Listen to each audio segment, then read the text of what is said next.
Dito naman po sa page 36, ganito nakasulat. Way back. It is not altogether fantastic to say that the remote beginnings of the Catholic Church go back to the terrible day when Lucifer flung against heaven's skies his banners of revolt. Kailan daw nagsimula yung Iglesia Katolika? Nagsimula pa lang Iglesia Katolika noong terrible day na si Lucifer o si Satanas ay, ano ba sa Tagalog yung nag-revolt? Ha? Revolt. Poroton, pakitulungan mo ako. Ha? Nagrebelde. Nagrebelde o naghimagsik? Revolt. Oh, come on, Jared. Yun pala. Hindi lang yan ang babaguhin niya sa Katoliko. Hindi ikaliligtas ang pananatili po sa loob ng simbahang Katoliko. Even to destroy the Bible. But the Catholics, they remove the idol one. 1 plus 1 plus 1, paano naging iisa? Kung ang tanda ng Diyos ay Sabat, ang tanda ng Beast ay Sunday. Yan ang kahulugan nun, palpak master. Ako po si Kabornok at ako ang inyong taga-Sony. Sa puntong ito ng ating programa, kung hindi ka pa nakasubscribe, pakiclick po ng subscribe button at ang notification bell para updated po tayo sa ating mga susunod na videos. Kaya, let's go at simulan na natin!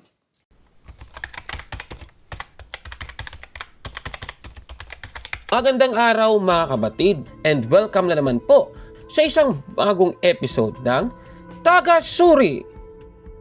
Pabasa muna tayo ng isang talata sa Biblia, Efesos 5:11. Ang sabi dito, huwag kayong makibahagi sa mga gawain ng kadiliman na walang ibinubungang mabuti.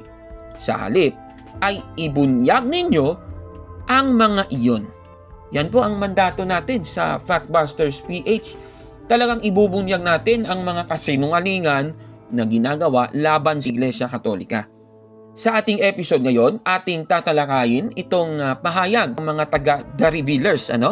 Panoorin muna natin yung isang referensya na kanilang binasa. Dito naman po sa page 36, ganito nakasulat. Way back. It is not altogether fantastic to say that the remote beginnings of the Catholic Church go back to the terrible day when Lucifer flung against heaven's skies his banners of revolt. Kailan daw nagsimula yung Iglesia Katolika? Nagsimula pa lang Iglesia Katolika noong terrible day na si Lucifer o si Satanas ay, ano ba sa Tagalog yung nag-revolt? Ha? Revolt. Poroton, pakitulungan mo ako. Ha? Nagrebelde.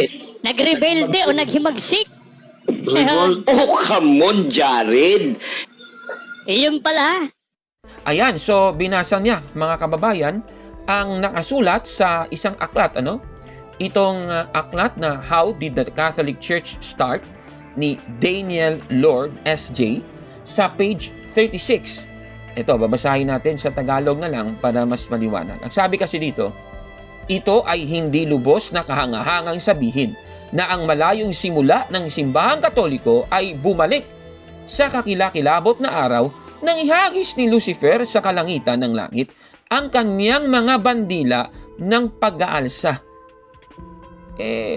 Dito sa nabasa niya, ang konklusyon kaagad ni Syriac, alam niyo ang kanyang konklusyon, umamin daw ang Iglesia Katolika na hindi daw nagsimula kay Kristo ang Iglesia Katolika. Grabe namang conclusion yan.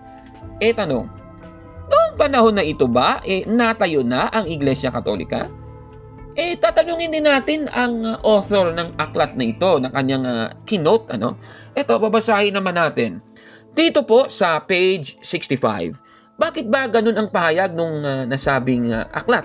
Di tanongin din natin si Daniel A. Lord. Ito ang kanyang sabi. Ang Iglesia Katolika ay nasa isip na ng Diyos. Noong ang paghihimagsik ni Lucifer ang nagpahati sa makalangit na populasyon at nag-iwan ng espasyo para sa paglikha ng sangkatauhan. Ibig sabihin, literally, hindi pa siya nag-i-exist. Kasi nga, ideya pa lang ng Diyos ang Iglesia Katolika nung panahon na ito, mga kababayan. Ako naman, grabe naman yan. Talagang, yung ginagawa nila, hindi nila binabasa ang buong aklat or tinitignan man lang ang context ng sinabi. Talagang INC nga yan, incomplete, ano? Tanong, sino ba ang nagtayo ng Iglesia Katolika ayon sa manunulat ng aklat? Titignan natin. Sa pahina 12, ang ating babasahin, ang sabi dito, si Kristo ang nagtayo ng Iglesia Katolika. Napakaliwanag ng ating nabasa. Si Kristo ang nagtayo. Naku, napakaklaro naman yan. Kaya itong sinasabi ni Syriac, Dito naman po sa page 36, ganito nakasulat. Way back. It is not altogether fantastic to say that the remote beginnings of the Catholic Church go back to the terrible day when Lucifer flung against heaven's skies his banners of revolt. Kailan daw nagsimula yung Iglesia Katolika? Nagsimula pala ang Iglesia Katolika noong terrible day na si Lucifer o si Satanas ay, ano ba sa Tagalog yung nag-revolt? Revolt. Poroton, pakitulungan mo ako. Nagrebelde. Nagrebelde o naghimagsik? Oh, come on, Jared. Yun pala. nako, masasabi ni Kabornok, palpak na naman yan. Busted! Yan! Nako, mali po yan. Mga kababayan. Ano ba ang masaklap dito? Ulitin nga natin. Ang sabi sa Ingles, it is not altogether fantastic to say that the remote beginnings of the Catholic Church go back to the terrible day when Lucifer flung against heaven's skies his banners of revolt. Pansinin nito, ano? It is not altogether fantastic to say. Tapos yung nasa gitna, go back to the terrible day. Yan pansinin yan Okay. Naalala ko yung debate ni Ramil Parba at ni Brother Wendell Talibong na naganap sa Bohol Cultural Center sa Tagbilaran City noong August 5, 2006. Ayan nakikita nyo po yan. At grabe yung debating ito, napaka-controversial. At sa nasabing debating ito, may binasa po si Ramil Parba na isang aklat na familiar talaga sa atin.